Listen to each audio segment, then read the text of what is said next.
mean, we met with the Iroquois up north. We went all the way to New York.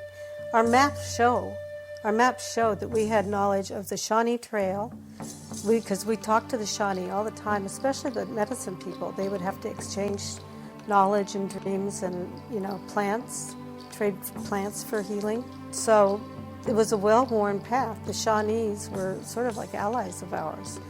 And the Iroquois, we went up to the Iroquois and we wanted to make peaceful allies of them.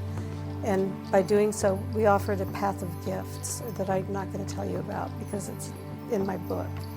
But so I can't give away everything. But we made a path of gifts for them to come, and then at the end of the path we were there to meet them. And the women would ride with the men, often as ambassadors to other tribes on horseback.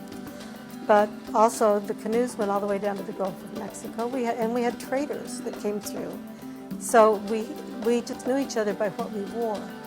So you had to wear your identifying clothing and hairdos, which when you talk about scalping, I kept thinking, it's kind of hard to scalp a bald person. But I bet they were giving the French and the English a lot of horsehair, like horsetails. That's what I'm thinking. All the horses were running around without tails or manes, because they wanted scalps. And if you brought back a scalp, you got, a weapon to save yourself from being enslaved. And so we wanted to save ourselves. But nevertheless, we adopted other people into our nation. Comanche, some of them, And the interesting thing is we didn't pick up the same stories. Like our story about the Milky Way isn't their story about the Milky Way.